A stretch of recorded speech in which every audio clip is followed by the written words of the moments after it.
Assalamualaikum warahmatullahi wabarakatuh.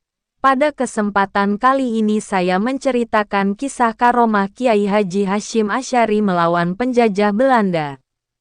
Ulama-ulama Nusantara, tidak terkecuali Hadratus Syekh Kiai Haji Muhammad Hasyim Asy'ari tahun 1871 sampai dengan 1947 terus berupaya meneguhkan ajaran Islam yang dibawa Wali Songo di Indonesia melalui dakwah ramah dan berkebudayaan. Upaya-upaya perjuangan mereka tersebut mendapat tantangan tidak mudah karena bangsa Indonesia dalam kondisi terjajah. Dalam kondisi terjajah itu, keyakinan beragama rawan terombang-ambing sehingga Kiai Haji Hasyim Asy'ari kembali bertekad memperkuat akidah dan syariat Islam kepada Muslim Nusantara yang terlebih dahulu sudah dilakukan oleh Wali Songo. Tentu saja sembari berjuang melepaskan bangsa Indonesia dari kungkungan penjajahan dan meningkatkan kualitas sumber daya manusia Indonesia dengan ilmu.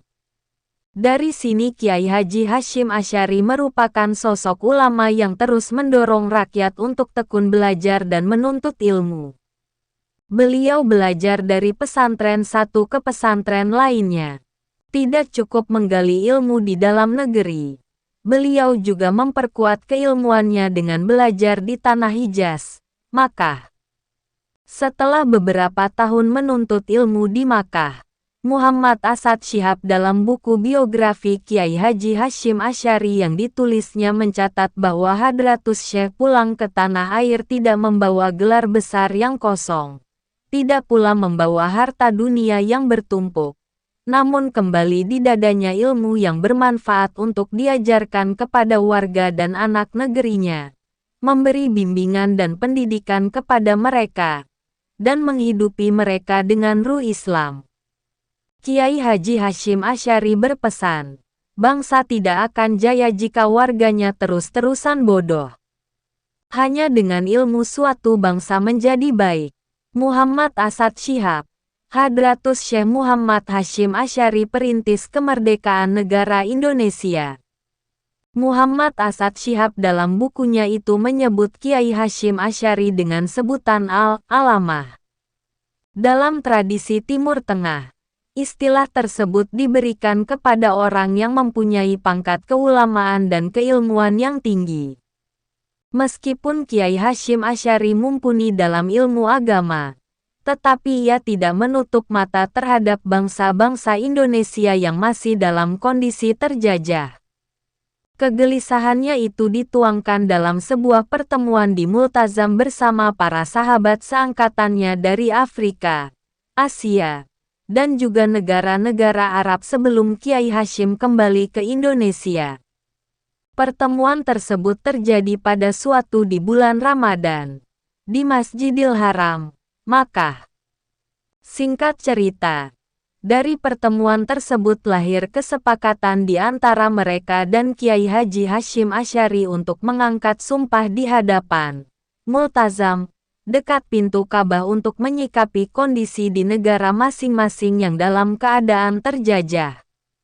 Isi kesepakatan tersebut antara lain ialah sebuah janji yang harus ditepati apabila mereka sudah sampai dan berada di negara masing-masing. Sedangkan janji tersebut berupa tekad untuk berjuang di jalan Allah Subhanahu wa Ta'ala demi tegaknya agama Islam, berusaha mempersatukan umat Islam dalam kegiatan penyebaran ilmu pengetahuan serta pendalaman ilmu agama Islam. Bagi mereka, tekad tersebut harus dicetuskan dan dibawa bersama dengan mengangkat sumpah.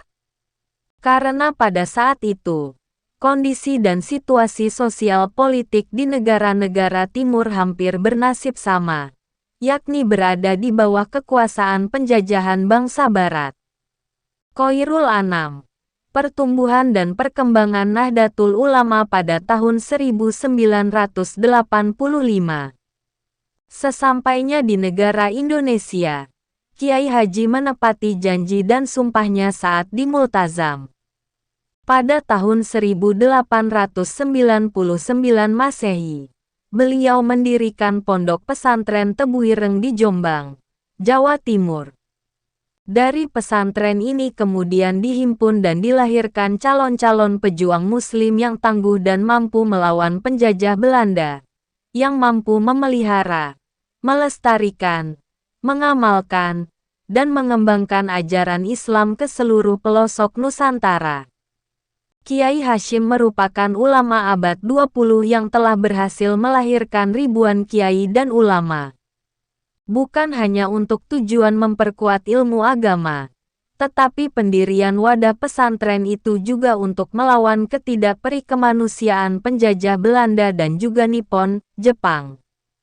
Sejarah mencatat, hanya kalangan pesantren yang tidak mudah tunduk dan menurut begitu saja di tangan penjajah. Dengan perlawanan kulturalnya, Kiai Hasyim dan pesantrennya tidak pernah luput dari spionase Belanda.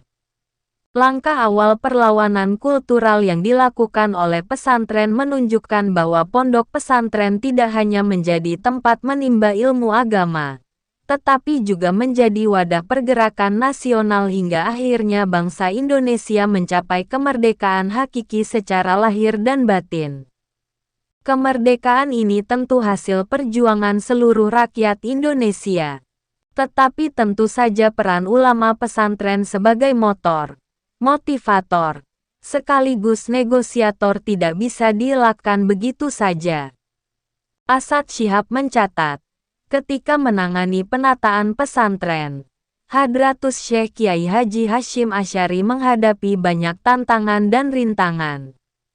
Kiai Hasyim Asy'ari dengan gigih dan berani menghadapi segala kesulitan dan hambatan dari pihak pemerintah kolonial Hindia Belanda kala itu, yang hanya menginginkan kaum muslimin dalam posisi terbelakang sehingga tak bisa melakukan perlawanan terhadap kolonialisme. Berbagai upaya dilakukan oleh Belanda, termasuk melakukan upaya kekerasan dengan menghancurkan pesantren. Untuk membenarkan tindakan represifnya itu, Belanda berdalih dan menuduh bahwa pesantren merupakan wadah perusuh, pemberontak, dan orang-orang Islam ekstrim. Muhammad Asad Syihab pada tahun 1994 tidak hanya itu. Tindakan Belanda juga mengancam keselamatan jiwa Kiai Haji Hasyim Asy'ari sehingga para santri kala itu berupaya keras menjaga keselamatan gurunya tersebut meskipun harus berhadapan dengan bedil-bedil Belanda. Perlawanan Belanda surut, tetapi upayanya tidak pernah berhenti. Namun, kaum santri dan umat Islam semangatnya justru semakin memuncak dalam membela dan menjaga kemerdekaan bangsa Indonesia. Mungkin cukup sekian cerita tentang Kiai Haji Hasyim Asy'ari. Bila ada salah kata saya memohon maaf yang sebesar-besarnya. Wassalamualaikum warahmatullahi wabarakatuh.